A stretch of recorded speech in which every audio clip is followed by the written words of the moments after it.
There's an irony hidden deep within the corridors of human intelligence. The smarter the mind, the more fragile it can become. History is filled with thinkers, visionaries, and geniuses who once possessed clarity and strength but later drowned in overthinking, arrogance, or self-doubt. This is not because intelligence fades with time, but because intelligence, when left unchecked, can turn against itself. A truly intelligent mind sees possibilities where others see none. It questions, analyzes, and dissects reality. But if that same mind forgets to balance thought with wisdom, it begins to spiral inward. It becomes trapped in its own intellect, overcomplicating simple truths. The Stoics, thinkers like Marcus Aurelius, Seneca, and Epictetus, warned about this. They believed intelligence without discipline is chaos disguised as brilliance. The mind is like a sword. Intelligence sharpens it, but wisdom decides when to use it. Without that balance, even the sharpest blade cuts its own wielder. Many people believe intelligence automatically leads to success or clarity, but that's an illusion. True intelligence is not measured by how much we know, but by how clearly we see. And clarity comes not from knowledge, but from peace of mind. An intelligent person often falls into the trap of believing they are above error. Their intellect becomes their ego's weapon. They start debating life rather than living it. They analyze happiness instead of experiencing it. They overthink decisions until they paralyze themselves. Seneca once said, "We suffer more in imagination than in reality." This is especially true for intelligent minds. They build scenarios, predict outcomes, and construct fears so vividly that they start living inside their own mental labyrinth. The tragedy is subtle. Intelligence starts as a gift but can become a burden. The smarter we are, the more aware we become of possibilities, both good and bad. The mind becomes a battlefield of what-ifs. What if I fail? What if I'm not enough? What if I lose everything? And slowly, intelligence, which was meant to illuminate, begins to darken perception. Marcus Aurelius wrote in his Meditations, "The happiness of your life depends upon the quality of your thoughts." But how many intelligent people truly control the quality of their thoughts? Most don't. They are enslaved by them. The overactive mind never rests. It seeks perfection in an imperfect world. It analyzes meaning in every silence, motive in every gesture, and patterns in every coincidence. The result? Exhaustion.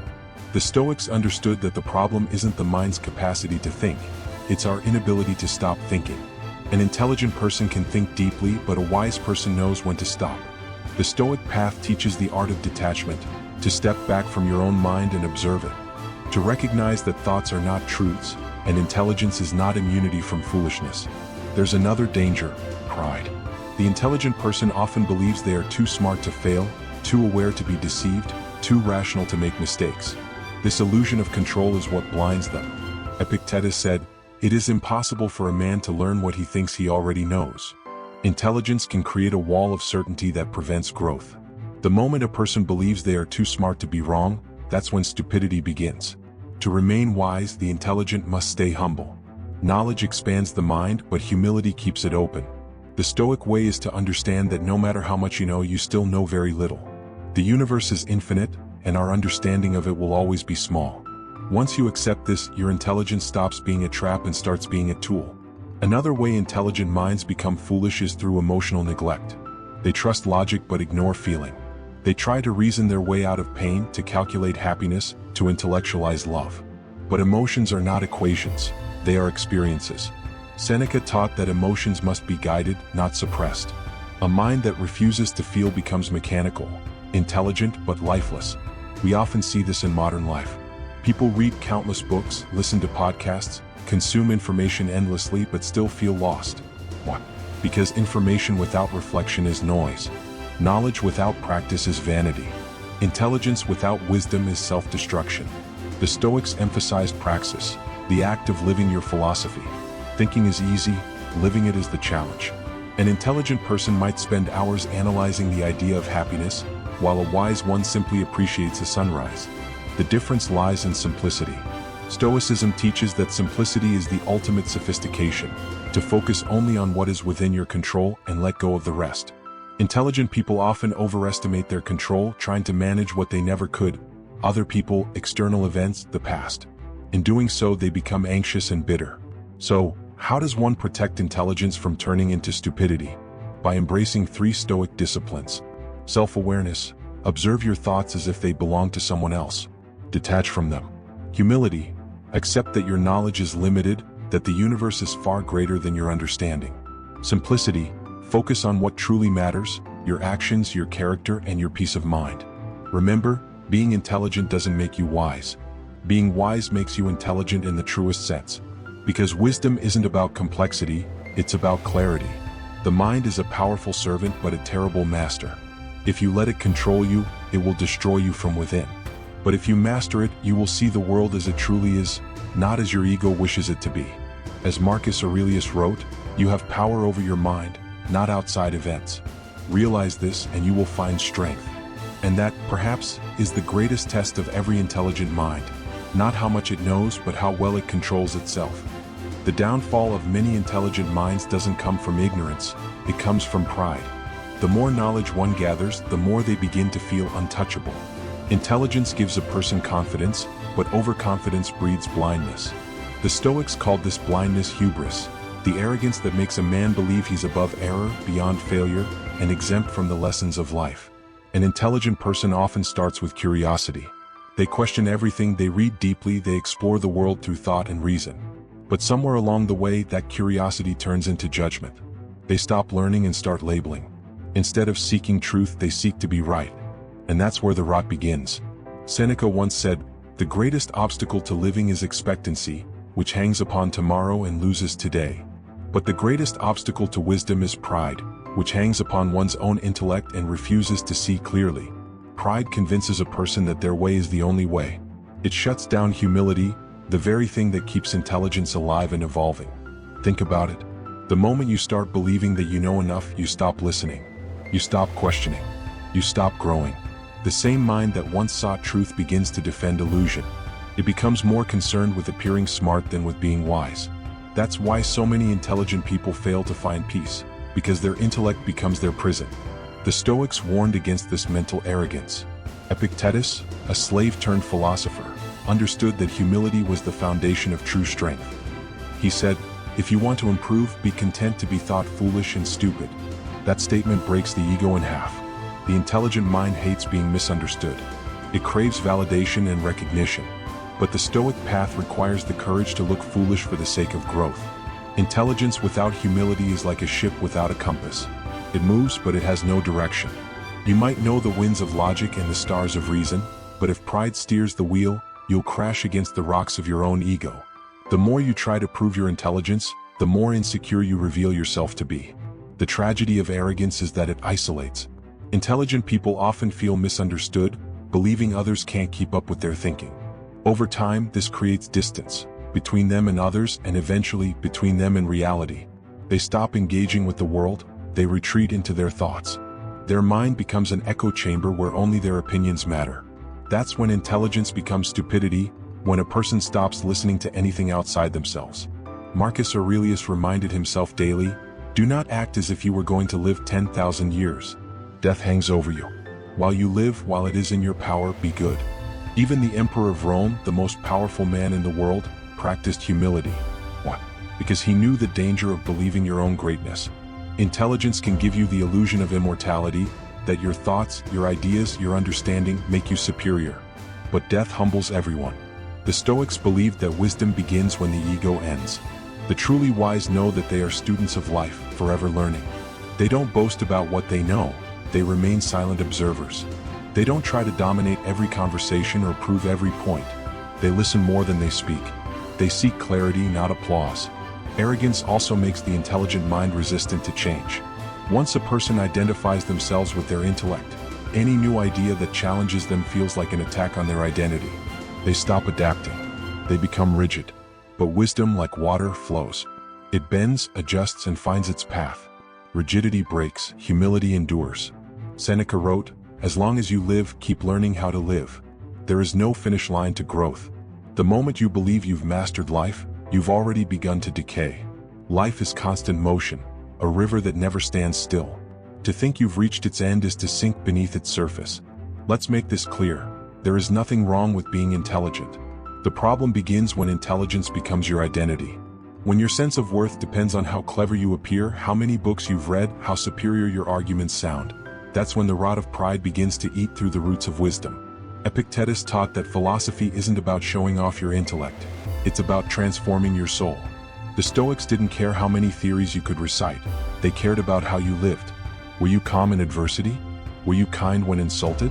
Were you humble when praised? These were the true tests of wisdom. In today's world, it's easy to mistake information for intelligence. We consume endless streams of data, facts, and opinions, thinking that more knowledge equals more wisdom. But wisdom isn't about accumulation, it's about application. The Stoic mind doesn't ask, "How much do I know?" It asks, "How much of what I know do I live?" Arrogance makes you forget the purpose of knowledge. The purpose of learning is to become better, not just smarter. To be a better human, not just a sharper thinker. To treat others with respect, not with condescension. When intelligence serves the ego, it corrupts. When it serves virtue, it enlightens. Marcus Aurelius said, "Waste no more time arguing about what a good man should be. Be one." The Stoics believed that wisdom manifests in action, not in debate. The intelligent person might spend a lifetime proving points, but the wise person lives them. So, how can one guard against this invisible enemy, arrogance? The Stoics offered simple but powerful practices. Remember your mortality. Each day remind yourself that life is short. Death equalizes all. This keeps pride small and gratitude alive. Practice silence. Don't rush to prove your intelligence. Listen. Observe. The more you listen, the more you learn. Seek feedback. Allow others to challenge your views. Growth comes from friction. Serve, don't show off. Use your intelligence to help, not to dominate. The greatest minds are those that lift others, not belittle them. At its core, Stoicism teaches that intelligence must be guided by virtue, wisdom, courage, temperance, and justice. Without virtue, intelligence becomes manipulation. Without humility, it becomes corruption. The truly intelligent don't strive to be impressive. They strive to be useful. They don't crave to be seen as right. They crave to live rightly. In the end, the greatest sign of an intelligent mind is not how loudly it speaks, but how quietly it listens. The most dangerous enemy of an intelligent mind is not ignorance, it is overthinking. The same intellect that can analyze, create, and innovate can also self-destruct under the weight of its own thoughts. Overthinking is when intelligence loses its balance. It's when the mind, instead of being your ally, becomes your tormentor. The Stoics understood this long before modern psychology gave it a name. They called it the disturbance of the soul. Marcus Aurelius wrote, "If you are distressed by anything external, the pain is not due to the thing itself, but to your estimate of it, and this you have the power to revoke at any moment." Overthinking is precisely that, an overestimation of thoughts, an endless conversation with fears, doubts, and hypothetical outcomes that never materialize. An intelligent person has a mind that never stops running. They see multiple perspectives, anticipate countless outcomes, and detect patterns invisible to others. But this gift becomes a curse when it turns inward. The mind that was meant to serve starts to enslave. Every choice becomes a battle, every silence a puzzle, and every moment a calculation. You can see this clearly in today's world. People spend hours thinking about what could go wrong instead of acting on what can go right. They replay conversations, analyze motives, and predict disasters that never come. Their intelligence, instead of simplifying life, multiplies confusion. The Stoics would call this living outside the present moment. The overthinking mind is always elsewhere, stuck in yesterday's regrets or tomorrow's fears. Seneca said, "True happiness is to enjoy the present, without anxious dependence upon the future." But the overactive intellect despises the present. It's always seeking answers, dissecting possibilities, preparing for what might come. And in doing so, it forgets to live. It becomes a mind obsessed with perfection, terrified of uncertainty, and addicted to control. Overthinking is not a sign of intelligence. It's a symptom of fear. The fear of failure, the fear of judgment, the fear of not knowing enough. The more intelligent a person is, the more scenarios their mind can construct. And in each scenario lies a potential threat. The Stoics taught that the only thing we truly control is our response, not the world itself. But overthinkers forget this. They try to control every detail, every reaction, every possibility, until their mind collapses under the illusion of control. Imagine standing in front of a river. You could step in and feel its flow, or you could spend hours analyzing its speed, depth, and direction until the moment passes and the river is gone. Overthinking is that delay, that inability to act because you're too busy predicting every possible outcome. Marcus Aurelius urged himself daily, "Do not waste the rest of your life worrying about others, unless it affects the common good. It will keep you from doing anything useful." The overthinker, trapped in mental noise, loses the capacity to act with purpose. They confuse thought with progress, analysis with wisdom. They believe that thinking more equals solving more, but in reality, it equals suffering more. The Stoics had a cure for this. Focus on what's within your control and let go of the rest. It sounds simple, but it's revolutionary. Every moment spent overthinking is a moment wasted on something beyond your control. The intelligent mind must learn to discipline its curiosity. Not every thought deserves attention. Not every question needs an answer. Seneca gave one of the most profound pieces of advice for overthinkers. We suffer more often in imagination than in reality. How many times have we feared something that never happened? How often have we replayed old mistakes that no longer exist? The overthinking mind lives in imagined worlds, futures that haven't occurred, past that can't be changed. Wisdom lives in the now. Overthinking also drains emotional energy. It turns small problems into monsters. It feeds anxiety and starves peace. The Stoic practice of premeditatio malorum, the premeditation of evils, teaches us to imagine the worst-case scenario once, accept it, and move on. But the overthinker replays it endlessly, suffering 1,000 deaths for something that may never occur. An intelligent person often mistakes mental activity for depth. They believe that to think constantly is to be aware, but in truth, constant thought clouds awareness. The Stoics sought clarity, not noise. They practiced stillness, a deliberate quieting of the mind. Marcus Aurelius would write in his journal before dawn, reflecting on what mattered and what didn't. This daily ritual trained his mind to stay calm amidst chaos. Modern intelligence has lost that art. People pride themselves on being busy, on multitasking, on mental chaos. But busyness isn't brilliance. True intelligence lies in stillness, in the ability to think deeply but not endlessly, to know when to stop. The Stoic sage would say, "The mind that cannot rest cannot see clearly." Overthinking clouds judgment, ruins decision-making, and erodes confidence. When you analyze every step, you never take one. You freeze. You hesitate. And in that hesitation, opportunities pass. The Stoics believed in action guided by reason, not paralysis guided by fear. To break free from overthinking, the Stoics recommended 3 simple but powerful practices. Focus on the present. Ask yourself, what can I do right now? Not tomorrow, not later, right now. Action dissolves anxiety. Accept uncertainty. Life will never be fully predictable. The intelligent mind must learn to live with unknowns. Limit mental noise. Not every thought deserves your attention. Let them pass like clouds in the sky. Wisdom doesn't come from endless thought but from meaningful thought. A disciplined mind knows when to think and when to be still. Epictetus taught his students that freedom begins with mastery over the mind. It's not things that disturb us, he said, but our opinions about them. Overthinking is just opinion layered upon opinion until truth is buried. The Stoic seeks to strip away that excess and see things as they are, simple, direct, and real. An intelligent person becomes foolish when they confuse complication with insight. Simplicity is not the absence of thought, it's the mastery of it. The Stoics lived by a simple rule: don't add unnecessary suffering to life. Overthinking does exactly that. It multiplies pain through imagination. You can be the most intelligent person in the room, but if you cannot quiet your mind, you are still a slave. The Stoics called this inner tyranny, the mind ruling over you instead of you ruling over it. Freedom isn't found in knowing everything, it's found in needing to know less. The truth is, the mind was never meant to be constantly active. It was meant to observe, decide, and rest. But modern life worships noise. The Stoic path, however, calls for silence, the kind of silence where wisdom speaks. So remember this: your thoughts are tools, not truths. You can put them down whenever you choose. Let your intelligence serve you, don't serve it. There comes a moment in every intelligent person's life when they begin to believe that feelings are weaknesses, that emotions are obstacles to clarity, and that reason must rule all.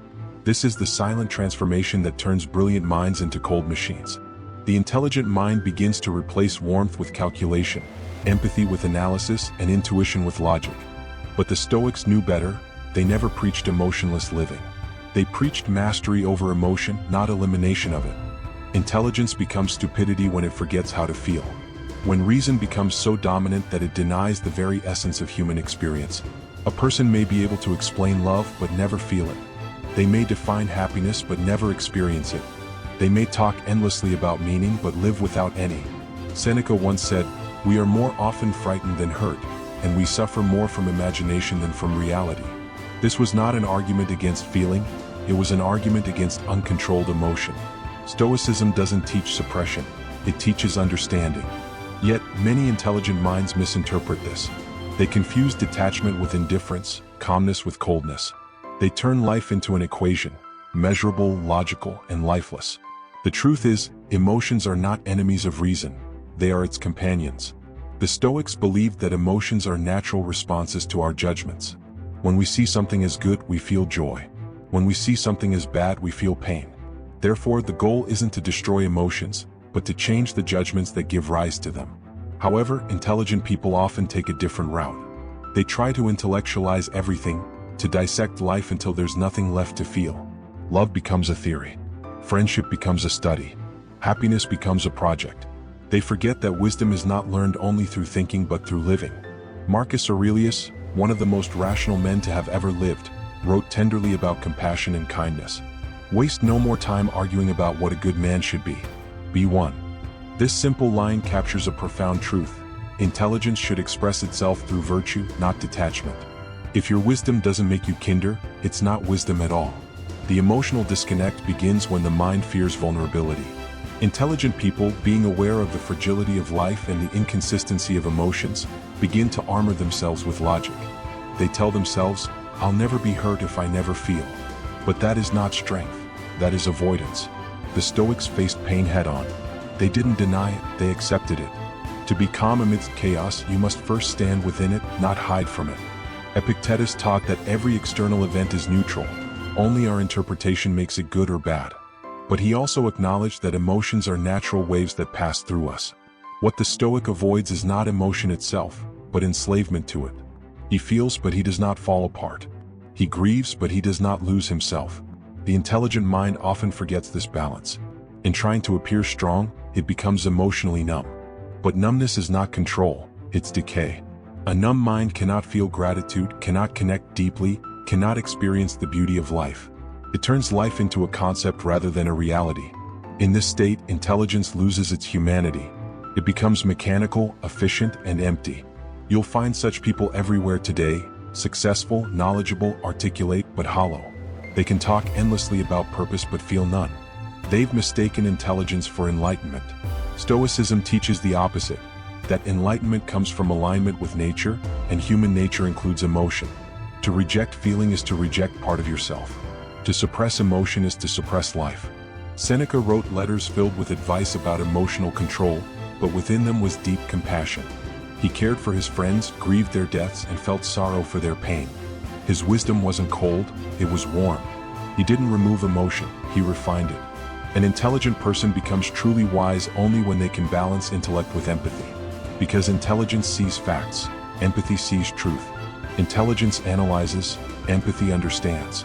Intelligence calculates, empathy connects. One without the other is incomplete. The Stoics believed that virtue was the highest good, and virtue requires emotion. Justice needs compassion. Courage needs fear. Temperance needs desire. Without feeling, there can be no moral strength, only logic without life. Marcus Aurelius wrote, "When you arise in the morning, think of what a privilege it is to be alive, to breathe, to think, to enjoy, to love." Notice the sequence, to think and to love. The Stoic emperor understood that thinking alone isn't enough. The world doesn't just need clever minds, it needs kind hearts. Intelligent people often struggle with empathy because they're trained to analyze others instead of connect with them. They observe people like puzzles rather than souls. They think understanding someone's psychology replaces compassion, but it doesn't. You cannot reason your way into love or logic your way into kindness.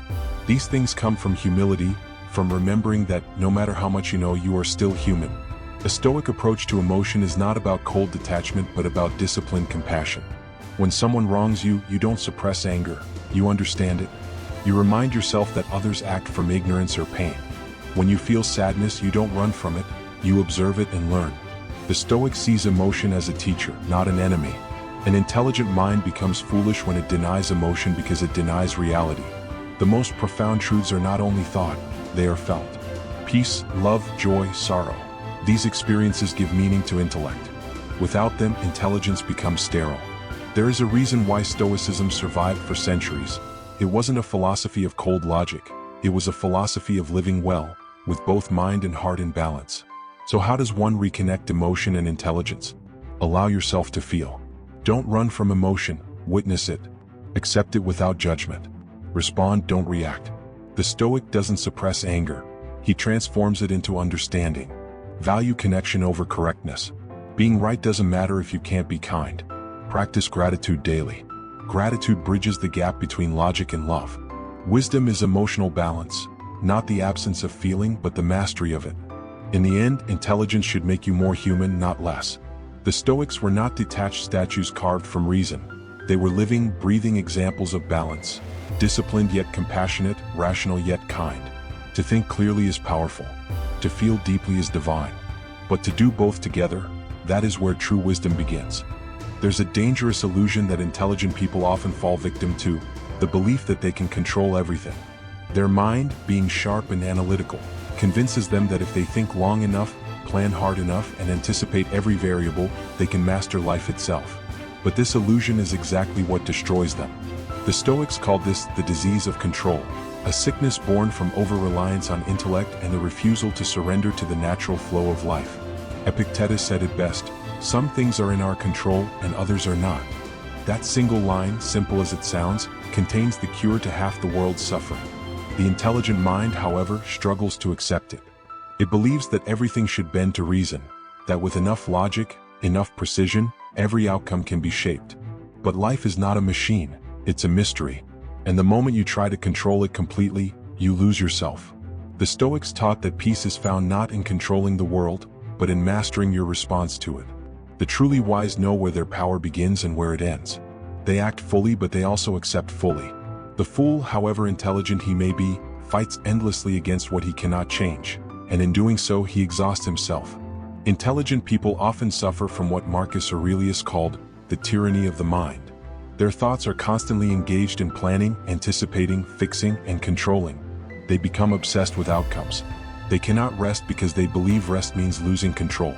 But the truth is, the more you try to control life, the more chaotic it becomes.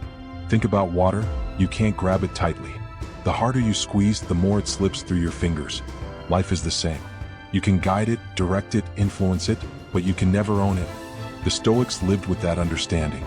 They embraced uncertainty not as chaos, but as reality. An intelligent mind, however, often mistakes uncertainty for failure. It believes that not knowing equals weakness. So, it overanalyzes, overprepares, and overplans until life becomes a checklist instead of an experience. Every move must be calculated, every outcome predicted. And in that endless planning, spontaneity dies, joy fades, and freedom disappears. Seneca warned, "He suffers more than necessary who suffers before it is necessary." Overplanning is a form of suffering. It is trying to control tomorrow before it even exists. It's the arrogance of assuming you know what life owes you. But Stoicism teaches the opposite, that you are owed nothing, yet you have everything when you stop resisting what is. Intelligent minds also tend to take too much responsibility. They believe that every failure is their fault, every disappointment a result of their imperfection. They become trapped in guilt and anxiety, thinking that if only they were smarter, wiser, or more prepared, everything would have gone right. But that's the illusion of control again, the fantasy that life's outcomes are always logical, fair, or predictable. Marcus Aurelius reminded himself daily, "You have power over your mind, not outside events." Realize this and you will find strength. This is the cornerstone of Stoic peace. You cannot control what happens to you, but you can always control how you interpret it. That is real intelligence, not the kind that tries to dominate reality, but the kind that harmonizes with it. The tragedy of control is that it creates constant tension. The more you try to force life into your design, the more resistance you face. Stoicism teaches us to act with intention but release attachment to the outcome. As Epictetus said, "Make the best use of what is in your power and take the rest as it happens." That doesn't mean giving up. It means showing up fully and letting go gracefully. To act without attachment, that is the Stoic way. Intelligent people often fear that surrender means weakness, but in truth, it is the highest form of strength. It takes immense courage to accept what you cannot change and peace to stop fighting what was never yours to control. Look at nature, it never resists itself. The tree bends with the wind, the ocean flows with the tide. The Stoic lives by the same principle, to align with the rhythm of life rather than fight against it. The intelligent, however, often struggle to bend. They want life to adapt to their intellect, not the other way around. But the Stoics knew, the rigid break, the flexible endure. Intelligence becomes foolish when it believes control equals safety. The more you try to control people, circumstances, and outcomes, the more fragile you become. Because everything outside your control will eventually disappoint you. People will change. Plans will fail. Time will move on. And when those things happen, your peace will collapse if it depends on control. Seneca wrote, "Fate leads the willing and drags the unwilling." The meaning is clear. Life will move forward whether you cooperate or resist. The wise walk with fate, the fool fights it. Intelligence must evolve into wisdom by understanding that letting go is not losing, it's aligning. In today's world, where success is defined by control of image, time, and results, this lesson feels radical. But look around. The people most obsessed with control are often the most anxious, the most exhausted, and the most unfulfilled. Their intelligence becomes their tormentor. The Stoic sage, on the other hand, lives lightly. He plans carefully but holds his plans loosely. He works hard but accepts failure calmly. He loves deeply but doesn't cling desperately. His peace does not depend on the world behaving a certain way, it depends on his ability to adapt. So how can an intelligent mind escape this illusion of control? Draw the line. Each day ask yourself, what's in my control and what isn't? Then focus only on the first category. Detach from outcomes. Do your best but don't tie your peace to results. Success is an effort, not outcome. Practice surrender. At the end of each day, release what didn't go your way. Acceptance is not resignation, it's wisdom. Flow with life. Be like water, adaptable, calm, and resilient. You don't need to force direction when you trust the current. Intelligence tries to rule the world. Wisdom cooperates with it. Marcus Aurelius lived through wars, plagues, and betrayal, yet remained calm. His secret wasn't superhuman strength. It was the Stoic understanding that life will always be unpredictable, and that inner peace comes only when you stop demanding control over the uncontrollable. The intelligent mind that learns this becomes unshakable. It no longer panics when plans fail or when chaos strikes. It simply asks, what is within my power right now? And acts accordingly. That is where freedom lies, not in the illusion of controlling life, but in mastering the art of living it. One of the most silent tragedies of intelligent minds is the slow death of curiosity. What begins as a fire, a hunger to understand, to learn, to explore, slowly turns into ashes of certainty. At some point, intelligent people stop asking questions because they start believing they already have all the answers. And that is the moment when intelligence begins to rot from the inside. Curiosity is the fuel of growth. It keeps the mind alive, flexible, and humble. But the danger with being smart is that intelligence often tricks you into thinking you've reached the peak of understanding. The Stoics warned against this illusion. They saw arrogance as the greatest enemy of wisdom. Epictetus said, "It is impossible to learn that which one thinks one already knows." Think about it. How many brilliant people lose their edge not because they lack intelligence, but because they lose the spirit of wonder? They stop reading beyond their comfort zone. They stop listening to perspectives that challenge their own. They stop evolving because they are too busy defending what they already believe. And soon, the same intelligence that once expanded their world becomes the prison that traps them. Marcus Aurelius, one of the wisest rulers in history, remained a student of life even as an emperor. He constantly reminded himself in meditations to stay open, to listen, and to learn from everyone, even those who seemed beneath him. That humility was not weakness, it was strength. The truly wise never stop being students. But in our modern world, arrogance disguises itself as confidence. The intelligent mind starts thinking, I don't need to learn from others. I already know enough. This belief kills growth. The Stoics taught that the greatest wisdom is knowing how little you actually understand. The more you learn, the more you realize there is so much more left to know. Curiosity keeps the mind young. It prevents intelligence from becoming rigid. Without curiosity, even a genius becomes dull. The mind begins to recycle the same thoughts, defend the same opinions, and chase the same patterns of thinking. That's why you often see highly intelligent people trapped in intellectual bubbles. They can argue with brilliance, but they can't listen with humility. Seneca once wrote, "As long as you live, keep learning how to live." This isn't just about academic learning, it's about the wisdom of remaining teachable. It's about approaching life with the attitude that every moment, every person, every experience has something to teach you. But the death of curiosity begins with ego. When you start believing that learning is only for the uninformed, you close your mind. And a closed mind, no matter how intelligent, is a dead mind. Ego replaces curiosity with pride. Instead of saying, I don't know, the mind starts saying, I know enough. And the moment you stop saying I don't know, you stop growing. There's also another layer, the fear of being wrong. Intelligent people often attach their identity to their knowledge. So when new information challenges their beliefs, they feel threatened. They defend their opinions as if defending their very existence. But wisdom requires the courage to be wrong. To say, I was mistaken and now I see differently. Only the truly wise can do that. The Stoics didn't fear being wrong. They feared being closed-minded. Epictetus urged his students to welcome correction. He believed that every time you are proven wrong, you are given a gift, the gift of truth. To reject that is to reject growth itself. Let's take an example. Imagine a philosopher who has studied Stoicism for decades but never applies it. He can quote Seneca, Marcus Aurelius, and Epictetus flawlessly. Yet, when faced with adversity, he panics. His knowledge becomes useless because it never evolved into practice. His curiosity died the day he believed he had mastered the philosophy. He stopped questioning how to live Stoicism and started obsessing over how to sound Stoic. That's the difference between wisdom and intellectual vanity. The same principle applies to modern life. Many intelligent people spend their time collecting facts, opinions, and theories, but never allow any of it to change them. Knowledge is supposed to transform you, not decorate your ego. If what you learn doesn't make you a better human being, it's just mental clutter. Curiosity demands humility. It asks you to admit, I don't have it all figured out. And that's not a weakness, it's power. Because the moment you open your mind to new possibilities, you become alive again. Every great thinker remained curious till their last breath. They understood that learning is not a phase, it's a lifelong journey. Marcus Aurelius wrote, if someone can show me that I am wrong and prove that I am mistaken in thought or deed, I will gladly change, for I seek the truth which never harmed anyone. That mindset is what keeps intelligence pure. It's what prevents it from decaying into arrogance. The death of curiosity also manifests in routine thinking.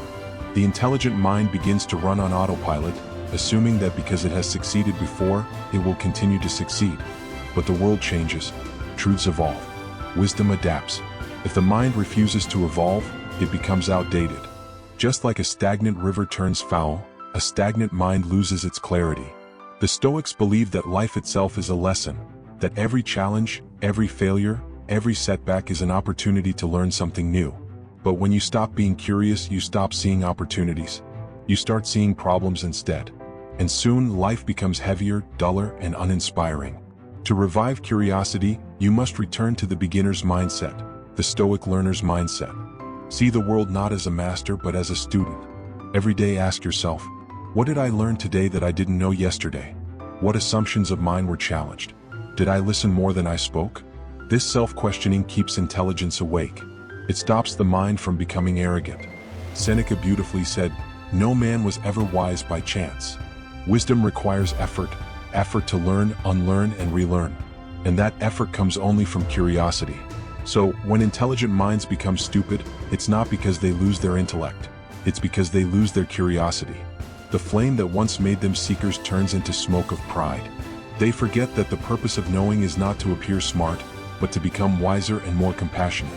In the end, the Stoics remind us that the most intelligent thing a person can do is to remain a humble student of life, always learning, always evolving, and never claiming mastery over what can never be fully mastered. There comes a moment in many intelligent lives when their brilliance stops serving truth and begins serving ego. It's a quiet, invisible shift, but it changes everything. Intelligence, once a tool for understanding the world, becomes a weapon to protect one's pride. What was once curiosity turns into defensiveness. What was once awareness becomes self-worship. The Stoics saw this as one of the greatest dangers for the human mind. They warned that the ego, the false sense of superiority, control, and self-importance, is the root of foolishness. Marcus Aurelius, one of the most powerful men in history, constantly reminded himself in meditations, do not be Caesarified. By that, he meant, do not let power, knowledge, or praise make you forget your humanity. The problem with intelligence is that it gives the illusion of control. The intelligent mind can reason, predict, and explain almost everything. But this sense of mastery can make a person believe they are above others, above correction, even above fate itself.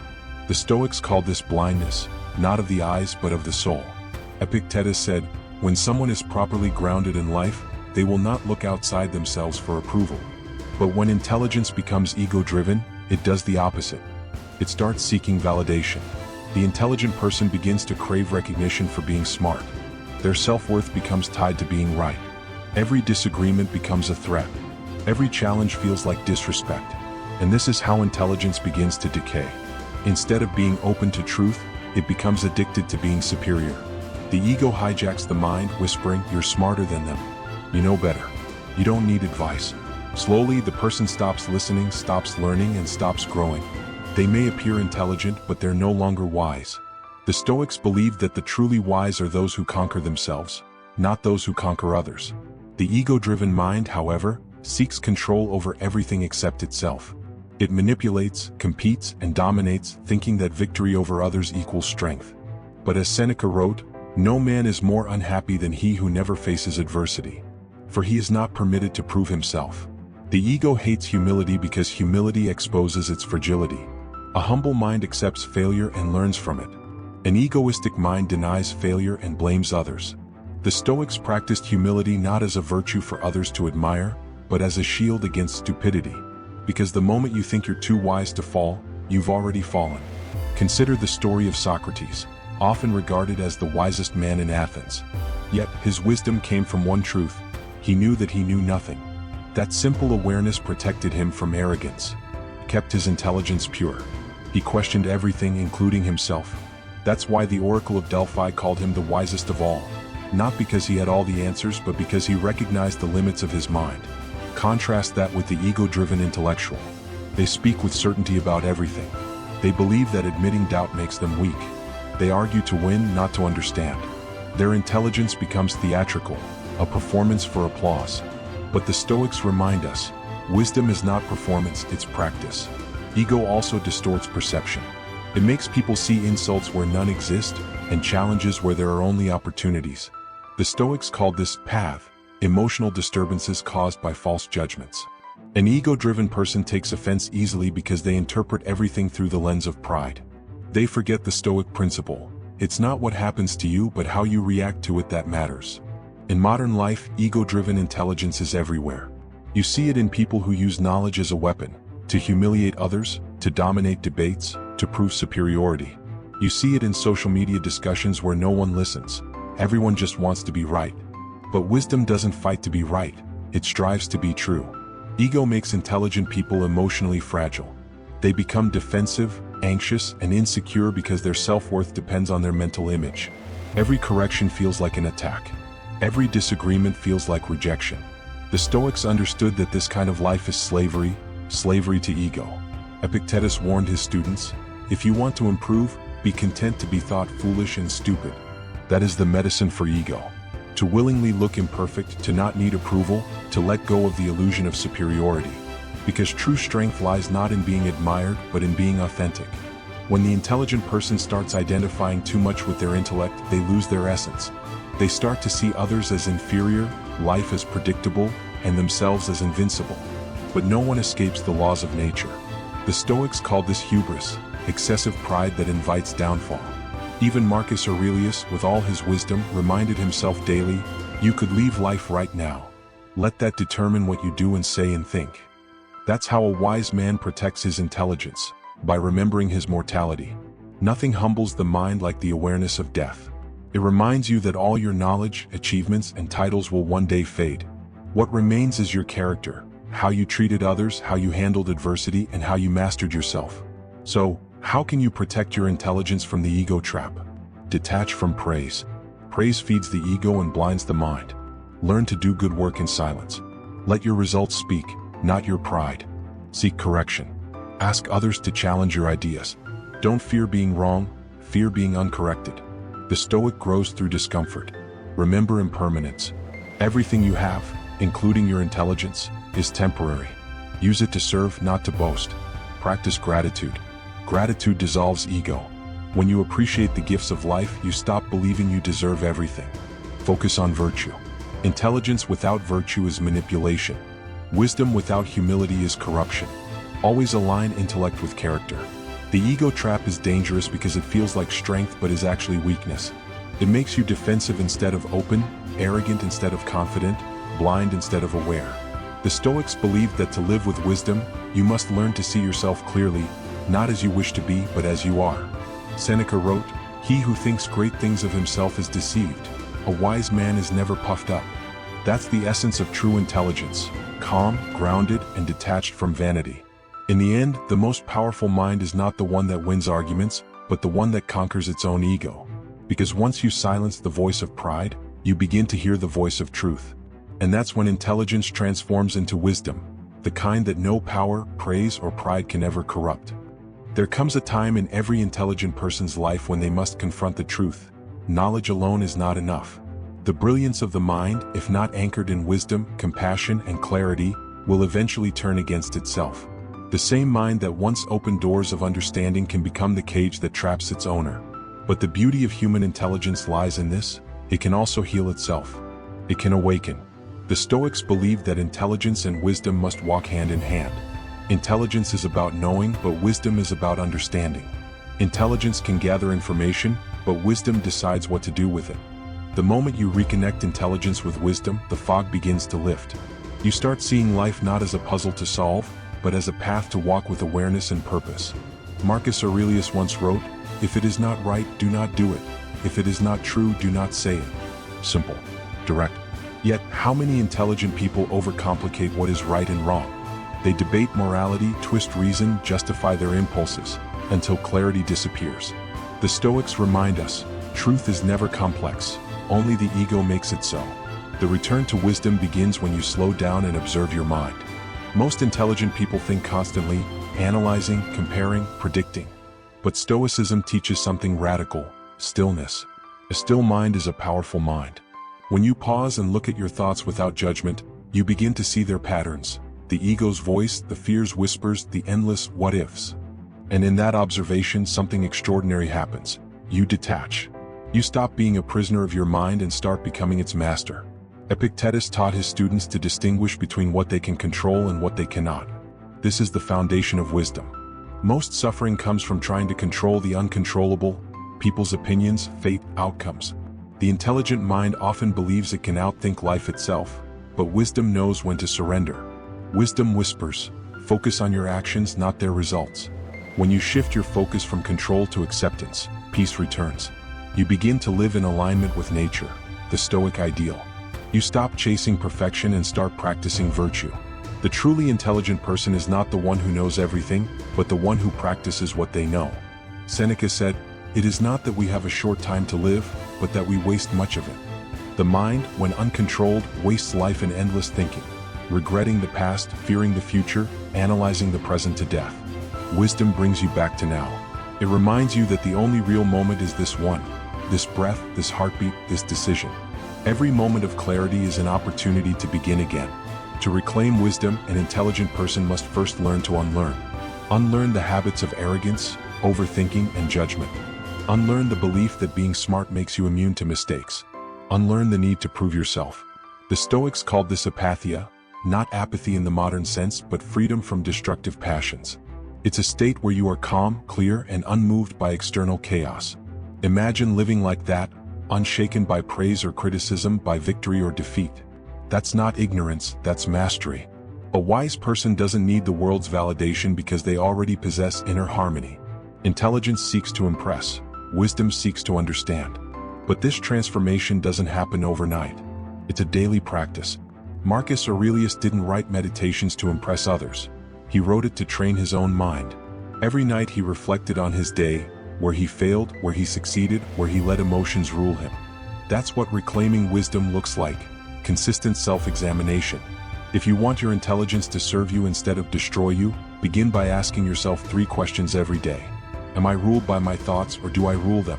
Every time you catch your mind spiraling into overthinking, remind yourself, this thought is not me. It's just passing by. Do I act out of ego or out of reason? The ego reacts, wisdom responds. The ego wants to win, wisdom wants to understand. Choose understanding. Am I learning or defending? The mind that defends stops growing. The mind that learns never stops evolving. Be the student, not the judge. Wisdom also requires stillness in action. The Stoics taught that the wise person does their duty with calmness, not with frustration, not with pride. Life becomes lighter when you stop attaching meaning to every outcome. You do what's right simply because it's right. One of the greatest Stoic lessons is the acceptance of fate. Amor fati, the love of one's destiny. The intelligent person fights what is, believing they can outthink fate. The wise person embraces it, knowing that every event, good or bad, is part of the greater order. They see meaning even in suffering. They don't ask, why me, but rather, what can I learn from this? That shift in perspective transforms pain into growth. It purifies intelligence, because now, instead of resisting life, you are learning from it. Every setback becomes a teacher. Every silence becomes a mirror. Every failure becomes a lesson in resilience. Epictetus said, don't explain your philosophy. Embody it. This is the heart of reclaiming wisdom, to live your principles instead of just knowing them. To let your actions reflect your understanding. To become so steady in mind that no chaos can disturb your peace. The return to wisdom is not about rejecting intelligence. It's about harmonizing it. Let intelligence be your light, but let wisdom be your compass. Knowledge will tell you how to build a ship. Wisdom will tell you where to sail. Intelligence will show you how to argue. Wisdom will show you when to stay silent. And silence, that sacred Stoic stillness, is where true clarity is born. When you stop trying to sound smart, you start to become wise. When you stop trying to win arguments, you start winning peace. When you stop chasing validation, you start finding truth. In the end, the Stoic path teaches this. The truly intelligent mind is one that serves virtue, not vanity, purpose, not pride. The goal is not to appear brilliant but to live brilliantly, with courage, compassion, and calmness. Remember, the mind is powerful, but it is also fragile. If you let it serve the ego, it will destroy your peace. If you let it serve wisdom, it will illuminate your soul. Seneca wrote, "To be wise is to live in harmony with nature." And nature itself is simple. It does not boast, it does not rush, it simply is. That is the highest form of intelligence. To live with quiet strength, to think clearly, to feel deeply, and to act justly. So, let the final lesson be this. The journey of the intelligent mind does not end with knowledge. It ends with peace. When your thoughts no longer control you, when your ego no longer blinds you, when your curiosity burns again with humility, you will have reclaimed the greatest gift of all. The wisdom to see life as it truly is. And in that moment of clarity, you will realize that you were never meant to become wise. You were only meant to return to it.